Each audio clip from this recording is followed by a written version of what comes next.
Buenos días, queridos hermanos. Dios los bendiga. El mundo y el desarrollo de las nuevas tecnologías de la información y la comunicación es otro de los grandes desafíos para la iglesia actual. El primer reto es no estar al margen de ese desarrollo, utilizar ese desarrollo como una herramienta para difundir la palabra de Dios y para expandir en un mundo cada vez más perdido los valores y preceptos éticos de nuestra fe. La Biblia misma, en el libro de Daniel, capítulo 12, llamado El tiempo del fin, en el versículo 4, nos dice: muchos correrán de aquí para allá y la ciencia se aumentará. Eso obviamente hace una clara referencia a dos aspectos que definen el mundo de hoy: la acelerada emigración, que por su volumen se considera actualmente uno de los mayores retos de la historia humana, y el desarrollo constante de la ciencia, que ahora mismo nos aboca, por ejemplo, a un reto enorme para la existencia misma de la humanidad tal cual la concibió Dios, la llamada inteligencia artificial. Nadie niega que todos esos adelantos científicos hacen más llevadera la vida para al menos una gran mayoría de esos más de 8.000 millones de personas que actualmente habitan este planeta, según el censo de noviembre de 2022. Pero sería ingenuo y peligroso que neguemos que a causa de ese desarrollo estamos viviendo problemáticas que empujan cada vez más la moral cristiana al borde de un precipicio. Lo primero son esos cambios sustanciales en la moral de muchos hermanos de esas nuevas generaciones más implicadas en las nuevas tecnologías, porque nacieron en un mundo dominado totalmente por esos avances de la ciencia. Es lógico.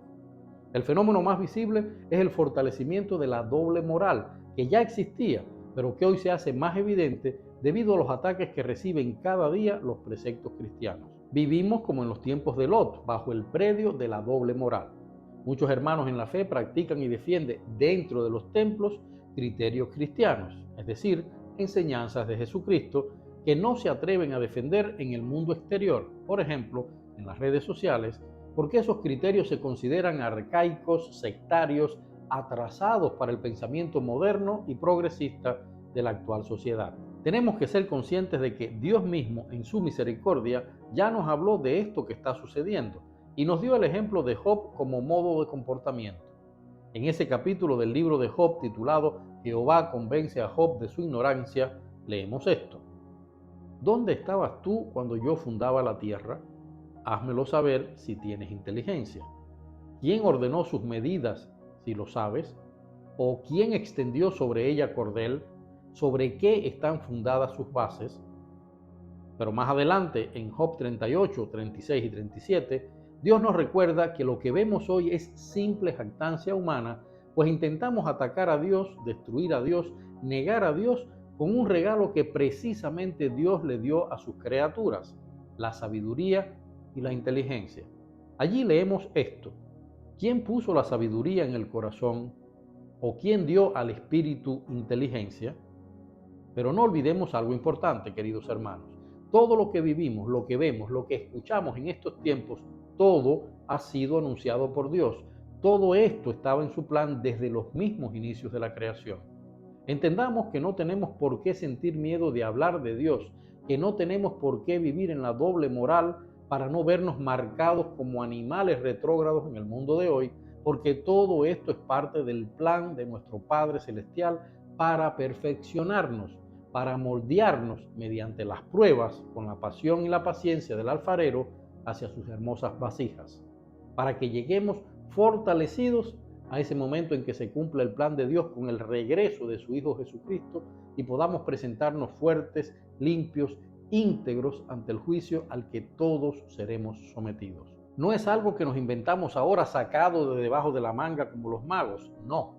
Ya lo dijo Dios en Primera de Pedro 1, del 4 al 7, que con la muerte y resurrección de Jesucristo que nos justifica, estamos preparados, escuchemos, para una herencia incorruptible, incontaminada e inmarcesible, reservada en los cielos para vosotros, que sois guardados por el poder de Dios mediante la fe, para alcanzar la salvación que está preparada para ser manifestada en el tiempo postrero, en lo cual vosotros os alegráis, aunque ahora por un poco de tiempo, si es necesario, tengáis que ser afligidos en diversas pruebas, para que, sometida a prueba vuestra fe, mucho más preciosa que el oro, el cual, aunque perecedero, se prueba con fuego, sea hallada en alabanza, gloria y honra cuando sea manifestado Jesucristo.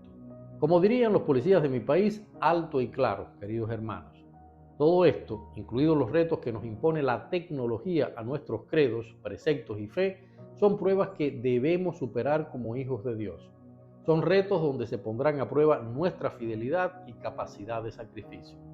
Sabiendo entonces que ese es el plan de Dios, estamos llamados a tomar conciencia de esta verdad y en familia, es decir, aprovechando la fuerza que Dios nos dio al crear para nosotros esa célula fundamental en su plan, podemos aprender a darle un buen uso a estas nuevas tecnologías y aprovecharlas para fortalecer nuestra fe, para difundir nuestra fe, para exigir nuestro derecho a extender la palabra de Dios en un mundo donde las leyes dicen que todos tenemos el derecho a decir lo que pensamos. La familia aquí es esencial y recordemos algo, la familia no es un invento social como nos han hecho creer. La familia es la estructura originaria que Dios creó para que su amor y su espiritualidad se perpetuara en nuestra especie. Y es esencial hoy más que nunca porque esta nueva generación a la que pertenecen nuestros hijos, nuestros nietos, está siendo bombardeada con mentiras que el diablo planta en ese Sodoma y Gomorra que es Internet. Pero también la educación implantada en este mundo está atacando las enseñanzas éticas que nosotros como familia le transmitimos a nuestros hijos y nietos. Y por si no bastara, la condición para la aceptación de esas nuevas generaciones en las estructuras sociales de este mundo, intentan que acepten ciegamente preceptos humanistas manipulados que van contra los preceptos de nuestra fe. Dios, a través del apóstol Pablo, nos anunció que viviríamos en un mundo donde todo tenía que ser permitido. Y cuando digo todo, quiero decir eso, todo. Pero también nuestro Padre Celestial nos dio la respuesta a cómo debemos comportarnos ante esa realidad corrompida, ante ese enorme reto espiritual. En 1 Corintios 10:23 leemos, todo me es lícito, pero no todo conviene. Todo me es lícito, pero no todo edifica. Dios los bendiga.